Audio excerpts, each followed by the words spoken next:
Hello everybody, Eaglefirefly Gaming here, and I hope you're all doing good. Today we're going to look at the new faction warfare systems, how to get into faction warfare, and some things that you can do in faction warfare. So I'll see you in a mo.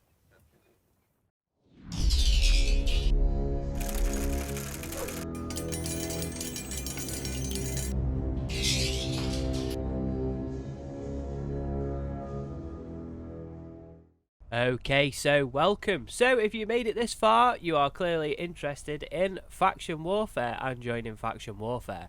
Alright, so the first thing that we're going to look at in this video is how to join faction warfare and what you're going to do first in your first few days and hours in faction warfare.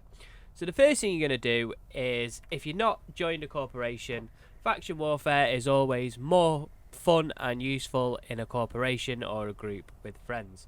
So the first thing you're going to do is you're going to hit this plus tab and you're going to type in the name here, Red Sky Morning Public.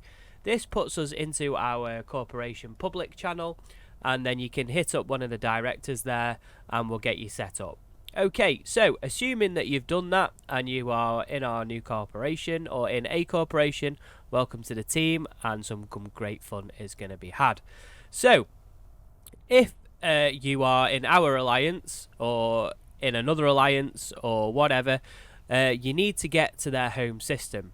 For us, we're currently based around the Camella and Sosala area, so basically if you're completely new to the game, you can enter the staging system into the bar, press enter up in the top left, right click, and then set destination and get yourself into our staging areas. Once you're in the staging areas, one of the first things you're probably wondering is, what do I fly? There's nothing available. I can't buy anything on the market. All of our stuff is on alliance contracts. So before we go into any of the faction warfare mechanisms, the first thing you want to do is get yourself into a ship. So if we go into the finance tab, contracts, open up the contracts window, contract search, don't want to buy Plex, but basically you can do, depending on what system you're in, whether you're in Camella or Sosala, current system would put you in the current system of where you are and what's available. Click alliance contracts. For security reasons, our contracts are on alliance and not public, to make sure that nobody's naughty and buys up all our contracts. So here we have some contracts available. This is a contract window if you've never seen it. So there are some contracts up here for free, as you can see here, basically getting you into your new ship. Don't abuse the system, and your ship is here for free, or 3.8 million and so on. So the Punishers are quite cheap. So if you accept the contract, you will accept the contract into your hangar in the Fortizar, and then you can go fly it and go and do some pew pew. So as a basic standard fit for us, that's a catalyst. You want to train into Punishers or catalysts. So the fit for the Punisher, you either got a dual light beam laser, or you have got autocannon fit. So some key points that you need to train are your armor, hull upgrades to level 4, and then these skills here for the beam laser Punisher. That's for the beam Punisher. So that's if you're completely new. Okay, if you are struggling with your skill plans, if you go into the skill window here, just here, and then go into skill plans, corporation skill plans, you can see here that we've got various skill plans already set up. The first thing that you want to do if you're completely new is the RSM baseline. You look at this, it'll show you the skill plan contents, and you can add all of these in. That is the baseline for your core, and then obviously you've got your core skills here. So you do your baseline and then you can do your core. You can do them whichever way you want. Some of the core skills are already linked into the baseline, so that's that. And then you've got your Plex doctrines for, I think this has the Punisher, Caldari Destroyer. So no, this was when we were running, that will be Cormorants. So just check with somebody which plan you want to run. Some of these are quite old, but in order, I would say core skills, baseline, and then advanced core skills, and then you can branch off from there. Okay, so that is the skills covered. Alright, so next we're going to look at the new mechanics, if you like. Faction Warfare has changed, and I have taken a while to make this video because there's been various upsets and balance changes along the way. I wouldn't say it's been a rough ride, but there's some things that still need attending to. Nevertheless, CCP have done a fantastic work on this, and it really is good. We're really having a lot of fun.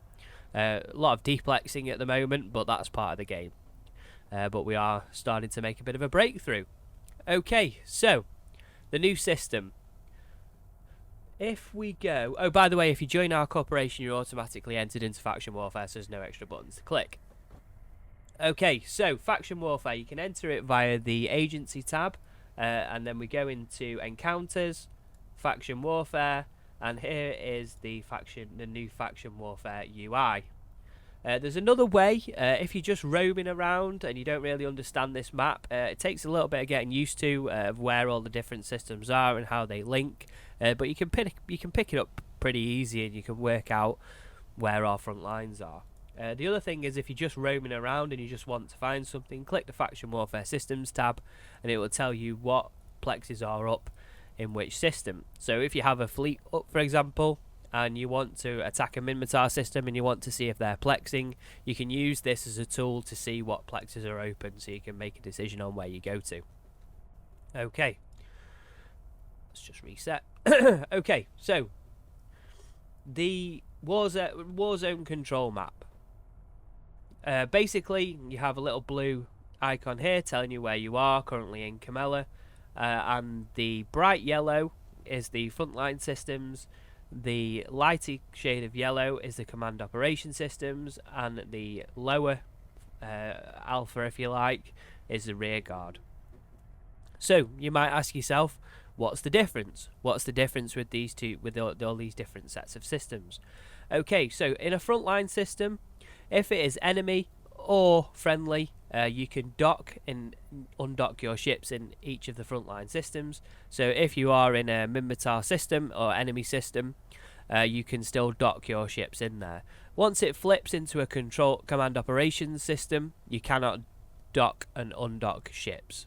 Okay, so it's very important, and work out your strategy of how you're going to do various things if you're running more advanced fleets. So it gives you a little bit more to think about. So previously, if the enemy faction controlled a system, you were completely locked out of the system, basically. Well, out of the stations, but you could still dock in your structures, but you couldn't anchor. But this relates to even structures. So if you have a structure up in Roosh, for example, you're not going to be able to dock and undock ships in that command operation system. When you take a frontline system, basically it recalculates the entire area for your faction, and it will flip between what's a frontline and what's a command operations system. So for example, if we took Cormonan and Hoela back, all of these systems will become frontline again. Okay, there's been a lot of action around Cormonan at the minute. As you can see here, we are making a slight pushback, 21.5, but there's been a lot of focus around the battlefields, but I'll go into that in a little bit more detail later on. So this is a little bit of a talky guide and a view on experiences so far. So, advantage system. The advantage system is becoming quite key in faction warfare, we've noticed, and the higher the advantage that people have got, it makes a big difference to how the system gets captured. So, for example, Cormonan, if we click, I was already on Cormonan, you can see here the bar is almost at the end, but Minmatar only have 28% control from a advantage point of view, because Amar are working on their advantage. Once both these bars hit 100%, then there's no advantage, which seems kind of broken at the moment, because there's another thing that you can do, which is as much use as a chocolate fireguard, is these listening posts here. So these are the various different sites that you can run.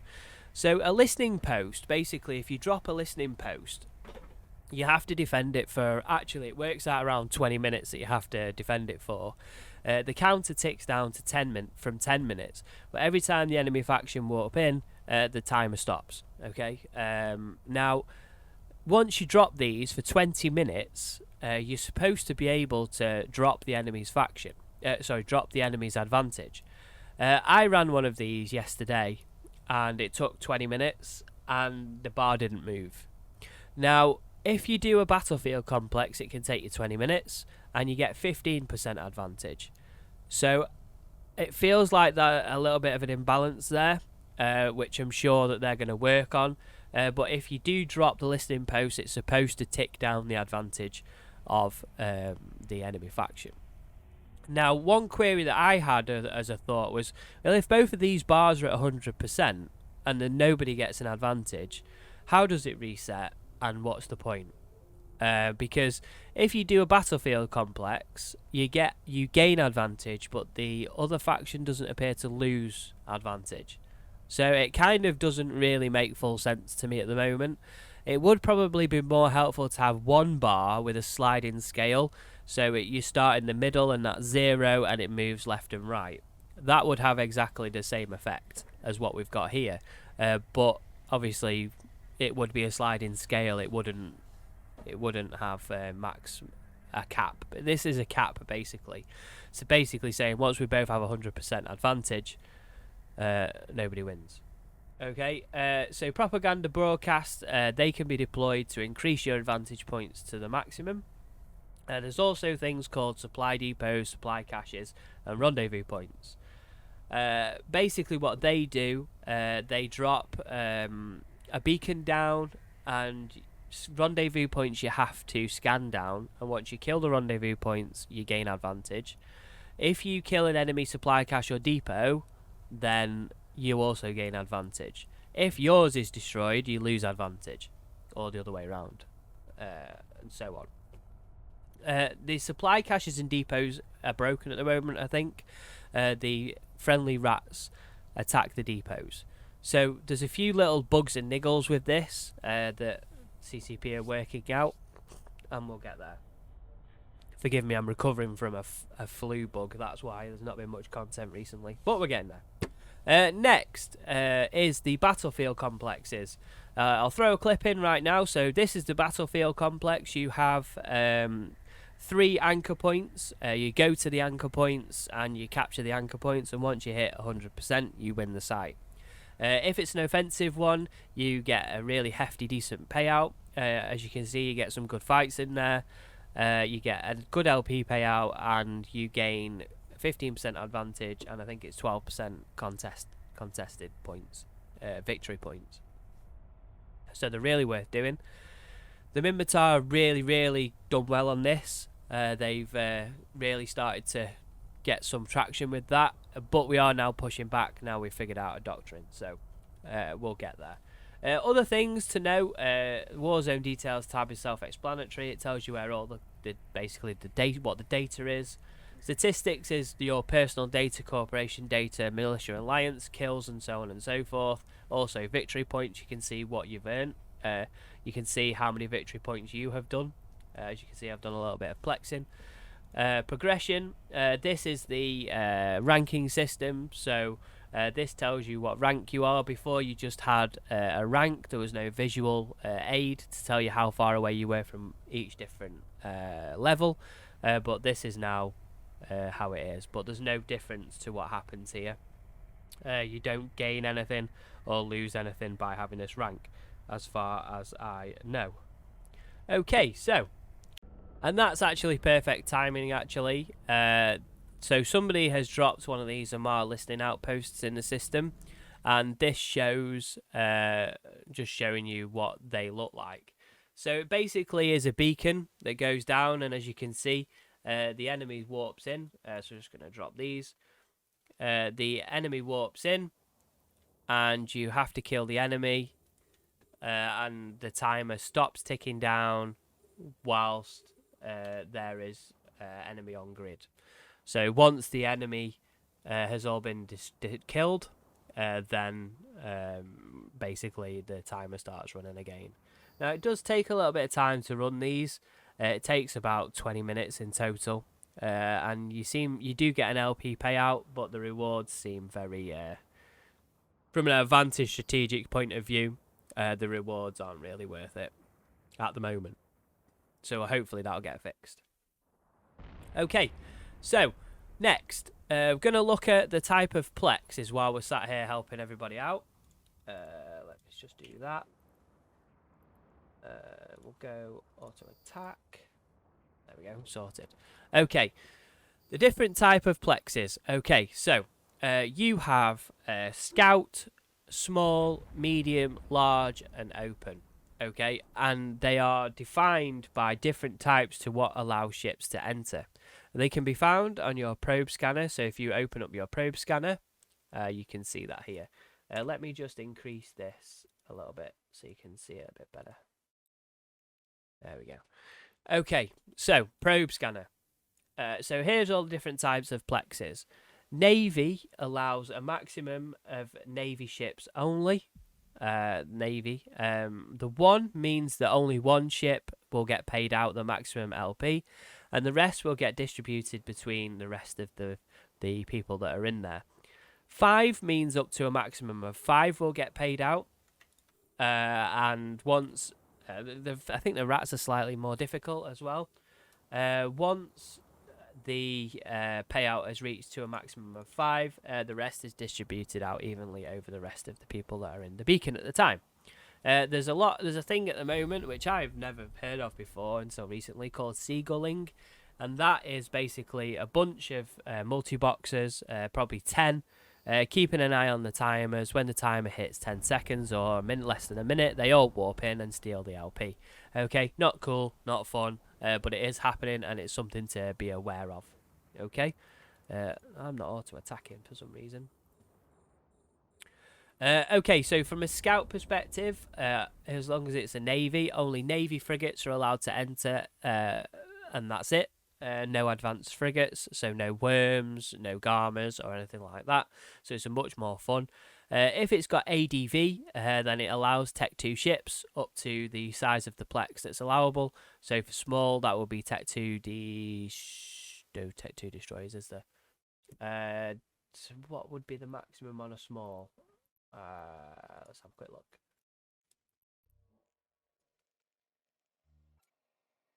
Not sure if it would allow a command destroyer in. I think a small allows Tech 2 assault frigates in. Yes, it does. Tech 2 assault frigates. Medium, Tech 2 destroyers. Should allow a command destroyer in if it's an advanced. But yeah, at the beacon, at the acceleration gate, if you right control show info, it will show you what ships you will allow in. I will do a list, actually. I have a website now. That's under works, so I'll do like a mini wiki or something, which will show all these different things that you can see.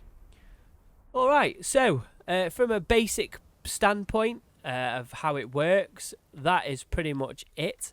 You go to an acceleration gate, you slide the acceleration gate, and then you kill the enemy rat in there, and you sit there and keep waiting for the respawns, kill the respawns, and you earn lots of juicy LP. Defensively, do not kill the NPC, okay? You'll lose standings and you don't need to kill it anyway.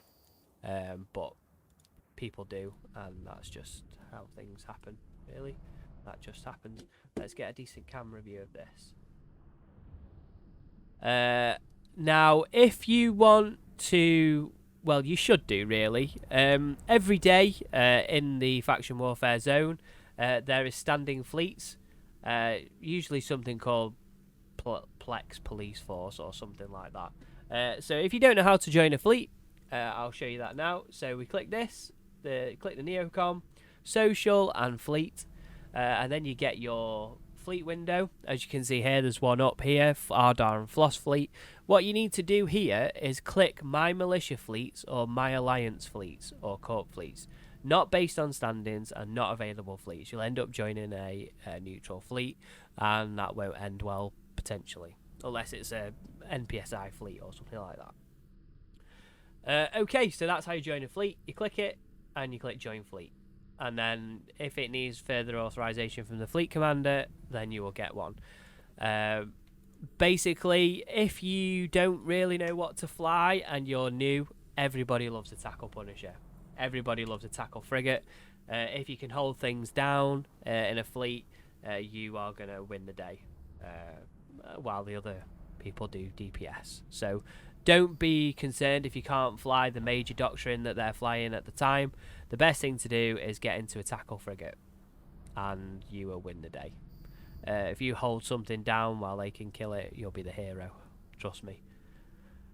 Okay, and that's pretty much it, really, for the moment. So just a quick guide of how it all works, how it all covers off. Let's just close that local window. And how it all works and how, you know, getting into it. One of the major things is, if you're not in a corporation and you're in 24th Imperial Crusade, join Red Sky Morning public channel in here. Red Sky Morning public channel. Then you can register on the Auth and you can get in there with us. We have about 300 members in our alliance now. We are really pushing to gain numbers in there. So if you have a corporation that wants to join Faction Warfare, you're welcome to hit up our directors, and you can bring your corp into the alliance, subject to all the usual checks and stuff. And bring your characters over. We're really growing, and it's really well. We have just got our doctrine sorted out for the battlefields, so we started running those, and we started winning over the past 2 days. So it's really good fun and a good times to be in while we all learn together and move on. So again, if you've not seen the corporation advert video, have a look in the channel and hit it. I think it's the last one. It's the title that says "We Want You," and yeah, you can come and join us. Everybody's welcome. Any player for any level.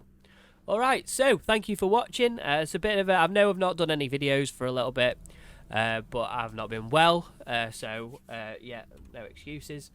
And we'll get some more content up very, very soon. So thank you for watching. I've been Eaglefirefly, and I shall see you on the battlefield, hopefully. See you all soon. See you in a bit. Bye-bye.